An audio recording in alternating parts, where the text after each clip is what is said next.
Break के बाद आगे बढ़ते हैं। भगवान बद्री विशाल की यात्रा इन दिनों चरम पर है। श्रद्धालु पितृपक्ष में एक ओर जहां देवताओं के दर्शन कर रहे हैं, तो वहीं ब्रह्म कपाल में अपने पितरों के पिंडदान और तर्पण से उन्हें मोक्ष की कामना कर रहे हैं।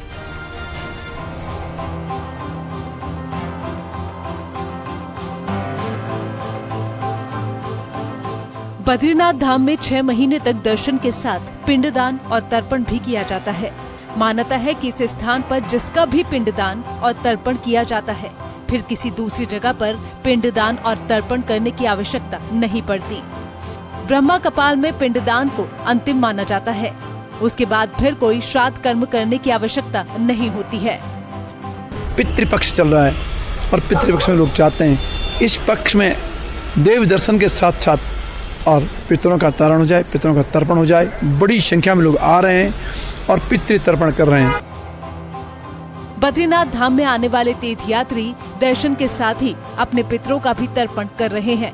वहीं तीर्थ पुरोहित भी अपने यजमानों को तर्पण और पिंडदान कर उनके पूर्वजों को मोक्षधाम की प्राप्ति कराते हैं। श्राद्ध का महात्म में ब्रह्म का पालने का अपने आप में अलग महात्म है।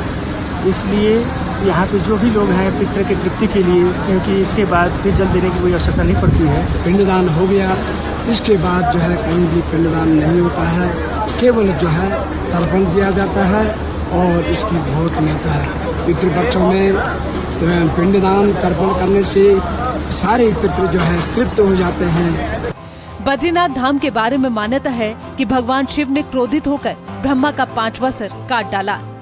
इस ब्रह्मा हत्या के पाप के मुक्ति के लिए भगवान शिव तीनों लोकों में घूमे और अंत में बद्रीनाथ धाम के ब्रह्मा कपाल में ज्यों ही पहुँचे त्यों ही ये सर त्रिशूल से छूट गया, जिसके बाद ये तीर्थ ब्रह्मा कपाल कहलाया गया। चमोली से न्यूज़ 18 के लिए नितिन सेमवाल की रिपोर्ट।